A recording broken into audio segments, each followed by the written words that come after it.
Halo semuanya, perkenalkan nama saya Sefaradila Islami Fauzi dengan NIM 2288240074. Saya sebagai mahasiswi pendidikan sejarah Universitas Sultan Ageng Tirtayasa. Pada video kali ini saya akan menjelaskan 5 pendekatan sejarah. Yang pertama ada covering law model, hermeneutika, historisme, narativisme, dan postmodernisme. Kelima pendekatan ini menunjukkan bahwa sejarah itu tidak membahas fakta masa lalu aja, tapi juga sebagai hasil penjelasan, interpretasi, kontribusi yang menjelaskan makna-makna yang berbeda. Langsung aja kita ke slide penjelasan. Filsafat sejarah merupakan cabang filsafat yang mengkaji hakikat sejarah, cara kerja sejarawan, serta bagaimana manusia memahami masa lalu. Dalam perkembangannya muncul berbagai pendekatan yang menawarkan cara berbeda dalam membaca dan menjelaskan peristiwa sejarah itu sendiri. Ada yang menekankan hukum sebab akibat, ada pula yang berfokus pada pemahaman makna, ada yang menekankan konteks historis, dan ada pula yang mengkritik objektivitas sejarah itu sendiri. Melalui 5 pendekatan ini, kita dapat melihat bahwa tidak ada satu cara tunggal dalam memahami sejarah. Pendekatan yang pertama yaitu covering law model oleh Carl Gustav Hempel. Menurut pendekatan ini, peristiwa sejarah itu dapat dijelaskan melalui hubungan sebab akibat yang mengikuti hukum-hukum umum. Dengan kata lain, sejarah itu dapat dijelaskan secara ilmiah seperti ilmu pengetahuan alam. Seperti contoh revolusi di Inggris yang dapat dijelaskan melalui faktor-faktor seperti perkembangan teknologi, meningkatnya produksi, serta pertumbuhan perkembangan perdagangan internasional. Faktor-faktor tersebut dianggap sebagai penyebab yang menghasilkan perubahan sosial dan juga ekonomi yang sangat luas. Seperti itu. Kelebihan dari CLM ini, penjelasannya yang sistematis, membantu menemukan pola sebab akibat dalam sejarah dan juga menggunakan data yang empiris. Tetapi CLM ini memiliki kelemahan. Apa aja kelemahan? Yang pertama, terlalu menekankan hukum umum. Yang kedua, kurang memperhatikan unsur manusia, budaya, dan makna tindakan. Yang ketiga, tidak semua sejarah bisa dijelaskan dengan pola yang sama. Menurut saya, CLM ini berguna untuk memahami faktor penyebab suatu peristiwa, tetapi kurang mampu menjelaskan alasan mengapa manusia itu bertindak berdasarkan nilai dan juga keinginannya. Pendekatan yang kedua, hermeneutika. Tokoh yang terkenal pada pendekatan ini adalah Wilhelm Dilthey. Berbeda dengan CLM yang berfokus pada sebab akibat, di hermeneutika ini berfokus pada pemahaman makna. Pada pendekatan ini mencoba untuk memahami bagaimana sih cara berpikir orang-orang di masa lalu.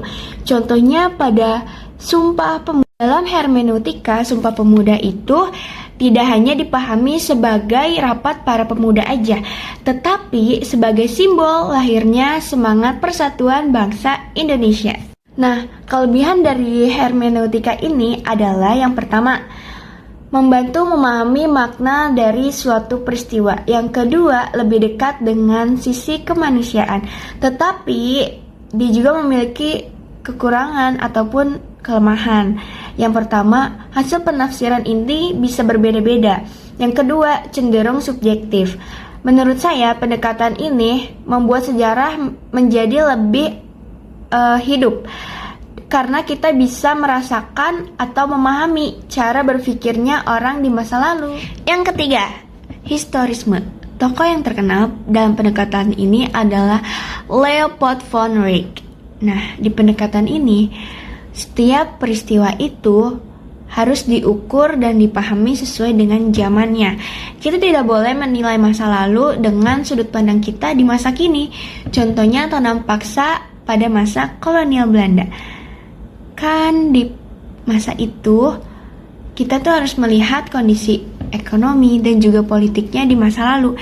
Jangan kita menilai dan menggunakan sudut pandang kita di zaman sekarang.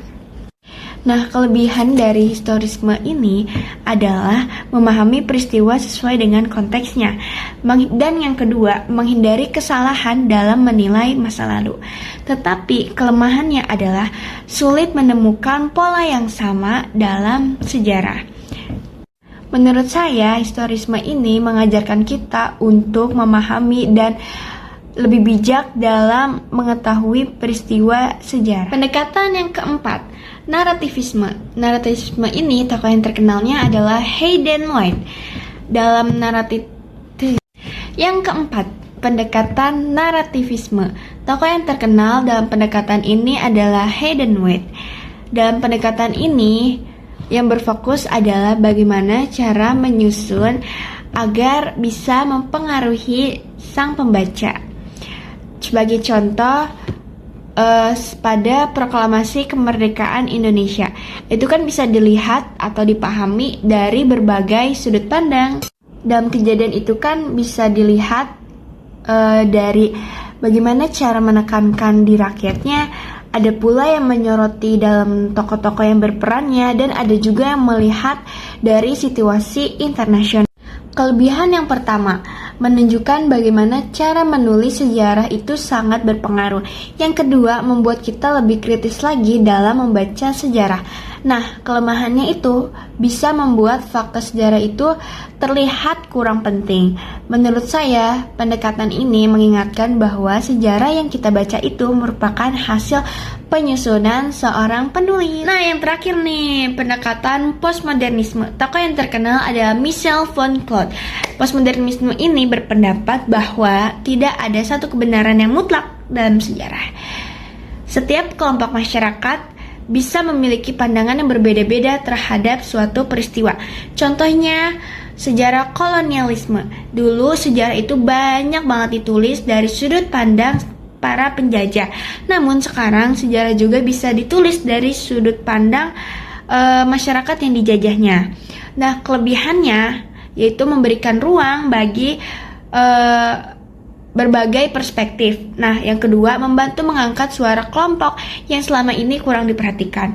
Kelemahannya yaitu bisa membuat batas antara fakta dan opini menjadi kurang jelas. Menurut saya pendekatan ini tuh penting karena membuat kita lebih kritis lagi terhadap sumber sejarah. Seperti itu. Perbandingan dari 5 pendekatan tersebut. Yang pertama, CLM ini berfokus pada sebab dan akibat. Yang kedua, hermeneutika ini berfokus pada maknanya. Yang ketiga, historisme ini berfokus pada konteks zaman. Yang keempat, narativisme ini berfokus bagaimana cara sejarah itu ditulis. Yang kelima, postmodernisme ini berfokus pada titik terhadap kebenaran yang tunggal. Kelima pendekatan ini memiliki kelebihan dan kekurangannya masing-masing. Menurut saya, tidak ada pendekatan yang paling benar. Semua pendekatan ini memiliki fungsi dan porsi yang berbeda-beda. Jika kita ingin melihat dari sebab akibatnya, kita menggunakan CLM. Jika kita ingin melihat dari makna suatu tindakan, kita memakai hermeneutika. Jika kita ingin melihat dari kondisi suatu zaman, kita pakai historisme. Jika kita melihat bagaimana sejarah itu ditulis, kita pakai narativisme.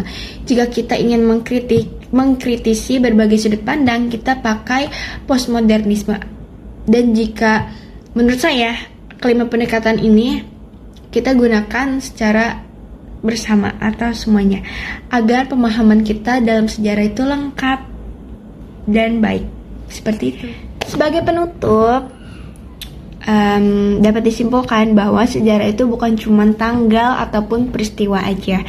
Sejarah berkaitan dengan cara kita memahami, menafsirkan, dan juga menjelaskan masa lalu. Melalui covering law model, hermeneutika, historisme, narativisme, dan juga postmodernisme, kita dapat melihat satu peristiwa sejarah dengan berbagai sudut pandang. Dengan memahami berbagai pendekatan tersebut, kita menjadi seorang pembaca sejarah yang lebih kritis dan juga lebih terbuka lagi terhadap peristiwa berbagai interpretasinya. Sekian dari saya Faradila Islami Fauji, angkatan 2024. Bye. Assalamualaikum warahmatullahi wabarakatuh.